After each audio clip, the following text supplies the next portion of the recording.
One day, my husband casually asked about our finances, wondering how much money do we actually have in our safe. I laughed and guessed probably around $700,000 in total. However, the very next day, when I returned home, I found a signed divorce document on the living room table. Both my husband and the safe had disappeared. My name is Olivia, and at 56 years old, I am a hardworking housewife who still puts in diligent hours at my job. My passion for saving money was instilled early by my mother, who opened a savings account for me when I was a child. She taught me that each deposit would make the balance in my bank book grow, an idea I found incredibly appealing. Starting with just $1, I was thrilled to see my savings increase bit by bit as the interest accumulated, even if it was just a few cents each year.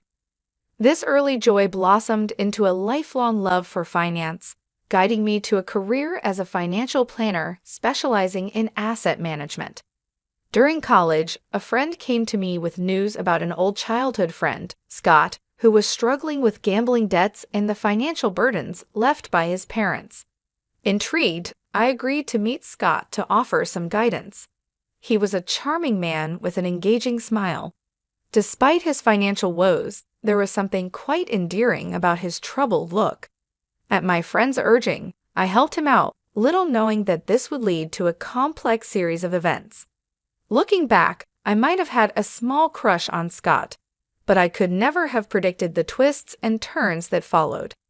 I suggested he consolidate his debts and lower his monthly payments to get his finances back on track. Soon after, Scott and I began dating, despite my friend's warnings against it. We pressed on and eventually married.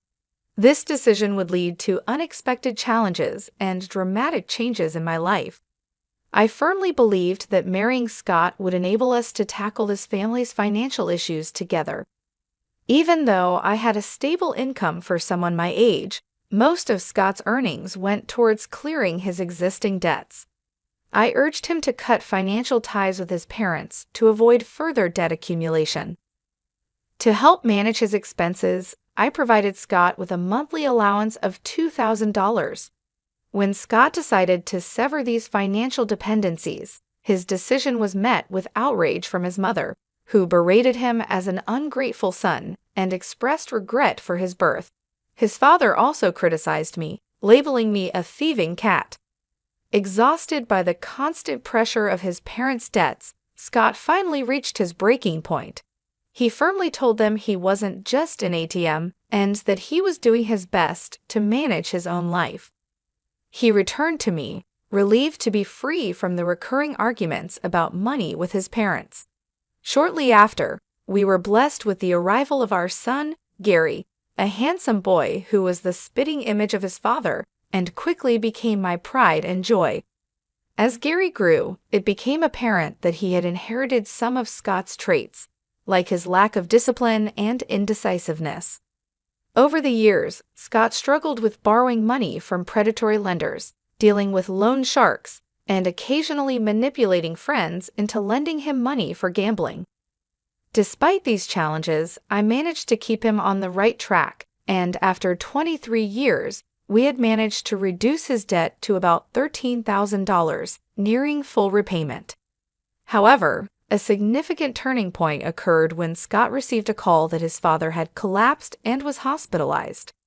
Scott left work early and sent me a message apologizing for breaking our promise to avoid contact with his parents. He explained that his father had suffered a minor stroke.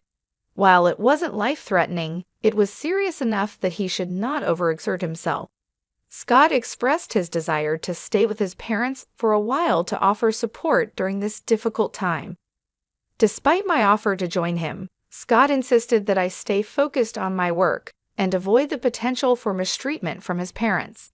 This decision marked a poignant moment in our lives as we navigated the complexities of family obligations and personal commitments. I had provided Scott with some extra funds to help with hospital visits, anticipating that his parents might be struggling with medical bills. Since then, Scott began visiting his parents more often, each visit costing between $450 to $650 from my pocket. It appeared that my in-laws were facing financial hardships and depended on Scott for support. Though these amounts added up to roughly $3,200 to $3,800 each month, I decided to ignore it for the time being. A year had elapsed since my father-in-law's health scare, and both in-laws had visibly aged. I felt they needed someone to support them during this challenging time. As for me, my perennial hobby was always about saving money. One day, while I was pulling out my bank book from the safe with a smile, Scott, who usually paid little attention to my financial habits, curiously asked, "Hey, how much money do we actually have in that bank account you always look at so happily?" I casually replied, "It's about $700,000 now."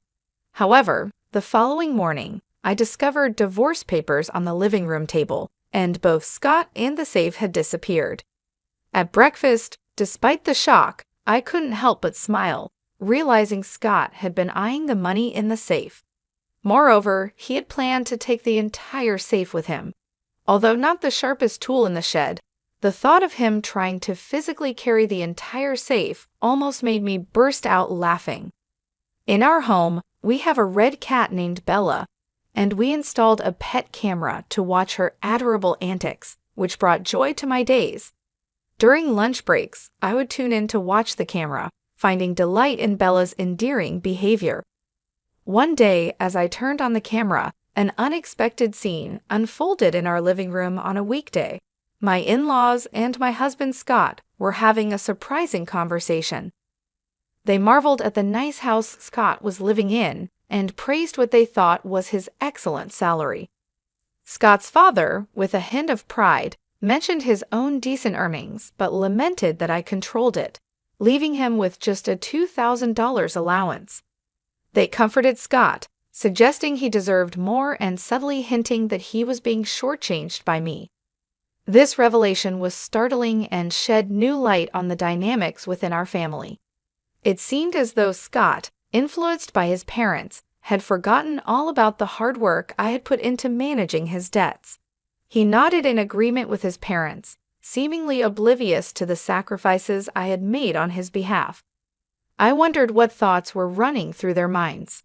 In the past, Scott had been overwhelmed by debts from his parents, obligated to hand over cash every month, which made it hard for him to manage his own finances. Now he was complaining that it wasn't fair for him to receive only $1,000 a month, especially when his wife and me had substantial savings in the bank. As Scott aired his grievances, my in-laws' eyes sparkled, eagerly exchanging glances as they awaited his reaction. "How much is in that bank account of yours?" they prodded, leaning forward with anticipation. "Last I checked, I think it was around $510,000, or maybe $610,000, Scott responded vaguely. They pressed further, questioning whether that money rightfully belonged to him. Despite the considerable effort I had invested in reducing his debt from nearly $430,000 to just $15,000, it seemed that Scott's perspective had been swayed by his parents. His easygoing and indecisive nature, despite his charm, led him to side with their views. Witnessing this conversation through the pet camera, with my hard-earned savings potentially at risk, left me utterly devastated. Tears streamed down my face as I sat at my work desk, watching the scene unfold on my phone. I had been diligently managing our living expenses from Scott's income, allocating most of it to repaying his debts.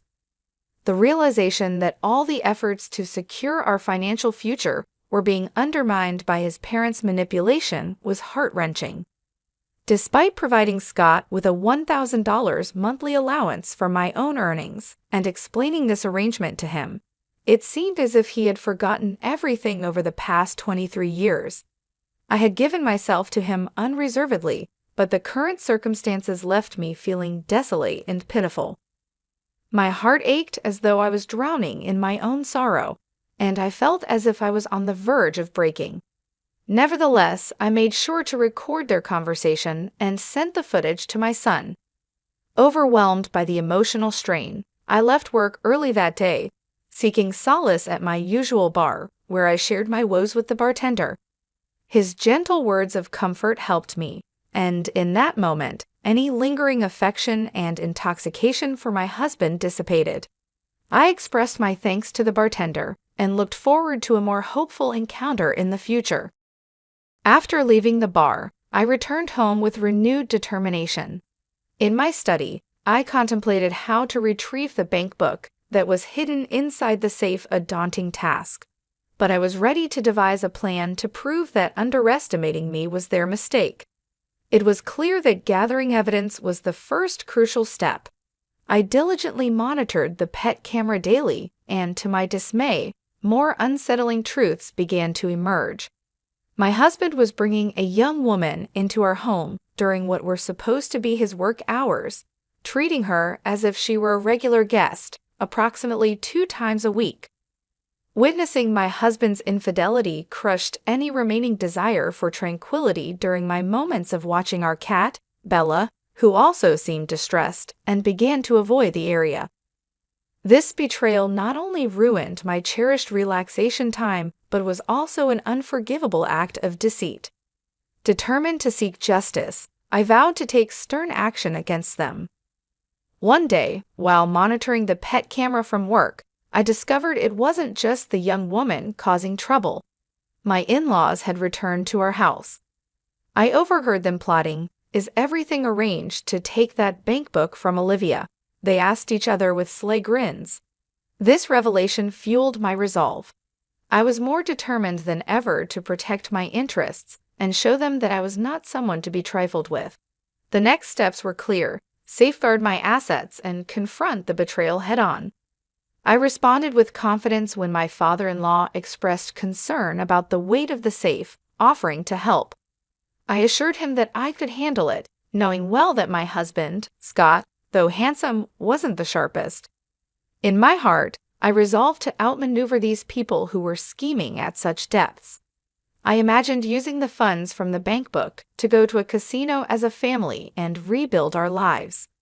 Despite a pang of guilt about using Olivia's savings, my in-laws had convinced Scott that their actions were justified for his happiness. They urged him to swiftly divorce the woman he was seeing and leave the divorce papers on the table, eagerly anticipating the money from the bank book and the arrival of his new wife. Scott reluctantly agreed, and their unsettling plan began to unfold. Back at my office desk, sipping coffee, I recorded the scene unfolding on my phone screen. Oddly, I found myself somewhat understanding of their motives, realizing the extent they would go for money. Yet, I was no longer upset or sad. Instead, I felt a burning determination to give them a taste of their own medicine. The day finally came when my husband inquired about the money in the passbook kept in the vault. Casually, I informed him that it contained about $500,000. The next day, upon returning home, I discovered a signed divorce paper in the living room, and both my husband and the vault were gone. Smirking over breakfast, I acted swiftly. I filed the divorce papers and reached out to my son Gary immediately. "Your father finally took the vault," I told him. "I can't believe he actually managed to carry it. It's so heavy." This ironic twist, while frustrating, was also a vindication of sorts. I was ready to start the next chapter, free from deceit and manipulation, armed with the truth and a clear conscience. After informing my son Gary about the unfolding situation with my husband, Scott, Gary suggested that it might be time to finally cut ties with him. He questioned whether Scott had managed to take everything from the vault. Little did Scott know, I had proactively moved all our savings to an online account, making the physical passbook he stole utterly worthless. Gary advised me to consider filing a police report and strongly recommended hiring a competent lawyer. Feeling grateful for his advice, I decided to sever my legal and emotional ties with Scott. I reached out to a lawyer, one who came highly recommended by my trusted private investigator. Exasperated yet determined, I handed over the recordings from our pet camera, which captured all of Scott's and his parents' underhanded discussions and actions.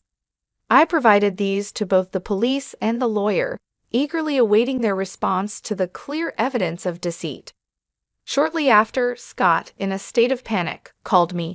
He was frantic, questioning why the passbook was empty and where the $500,000 had gone. I refused to engage with him directly. Calm and collected, I instructed him to communicate through my lawyer if he had any questions or concerns, and then I blocked his number to prevent any further direct contact. I officially reported the incident to the police and provided the same recording to my lawyer, reinforcing the seriousness of the case. Feeling a sense of relief, I allowed myself a moment to reflect. Karma is a real pain, I thought, satisfied with the turn of events and reassured that justice would soon be served. Not long after taking these steps, I received a call from the police.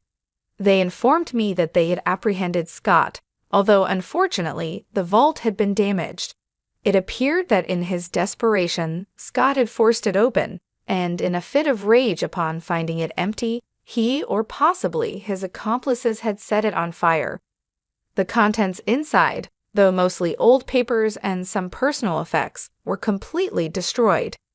Despite it being his first criminal offense, the nature of Scott's actions breaking into a safe attempted theft and property damage meant that he spent several days in police custody. His parents, who were implicated in the planning, but not the direct action, were released but given a stern warning by the authorities. After his release, Scott's desperation spiraled further out of control.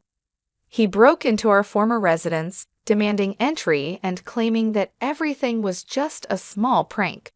He insisted that we were still married, causing a significant scene that alarmed the neighbors and required police intervention once again.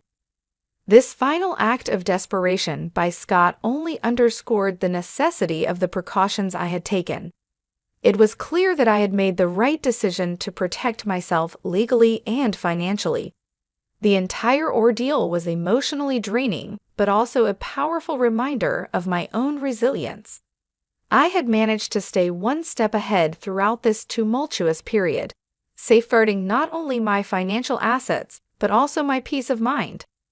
Now, as I looked forward to a quieter, more stable future, I felt a profound sense of closure and readiness to move forward.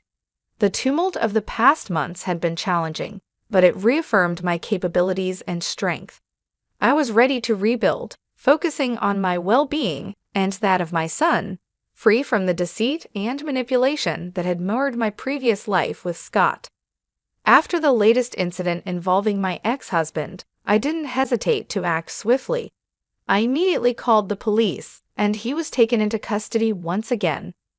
Following this, I contacted my lawyer to begin the legal proceedings necessary to obtain a restraining order against him and to explore the possibility of seeking compensation for the emotional distress caused by his infidelity and the subsequent chaos he brought into our lives. Although I had reservations about the feasibility of securing financial support from his economically strained family, I was resolved to pursue alimony. To my surprise, shortly after initiating these proceedings, his mistress transferred $18,000 in alimony. However, their relationship faltered soon after the vault incident. As the money depleted, so did their commitment to each other. It became painfully clear that my ex-husband, his parents, and his mistress were all struggling to keep their financial heads above water. My ex-husband, who was nearing retirement, unfortunately lost his job amidst this turmoil. His parents, trying to scrape by, found low-paying jobs in cleaning services, but were barely managing to make ends meet. Meanwhile, despite his efforts working 3 part-time jobs, my ex-husband's ongoing gambling addiction continued to undermine any semblance of financial stability. In light of these challenges, I stood firm on my alimony demands. I instructed my lawyer to convey a clear message. Real apologies must be demonstrated through actions, not just empty words. If they truly regretted their actions, they needed to show it tangibly which in this context meant financially. Despite the opportunities I had offered my ex-husband to clear his debts and start new opportunities he squandered under the influence of his gambling-addicted parents, I found myself reflecting on my own financial security. The $700,000 I had saved was the fruit of a lifetime of diligent saving and wise financial management. Realizing the importance of enjoying life while securing my future, I decided it was time to focus on personal fulfillment. I took pleasure in the simple joys of life, such as updating my bank book. I'd also opened a new bank account, ensuring better management and security of my finances. Currently, I lead a serene life with my cherished red cat, Bella, who provides constant companionship and comfort. My son occasionally visits, bringing with him stories of his own life adventures and his girlfriend, which adds a layer of joy to my days. Now, my priorities center around self-care and planning for the future. One of my first actions was to consider the purchase of a new, larger vault, a practical measure to ensure the safety of my accumulated savings. This step was not just about security, but also about reclaiming control over my life and my assets. With Bella by my side, I find myself more content and happier than I have ever been. The tumult of the past, marked by betrayal and financial strife, is now behind me. I look forward to a peaceful and fulfilling future, knowing that I have the resilience and independence to face whatever may come. This period of tranquility and empowerment is not just a phase, but a new chapter in my life, one that I embrace wholeheartedly as I continue to thrive and find happiness in the simplicity and security of my new life.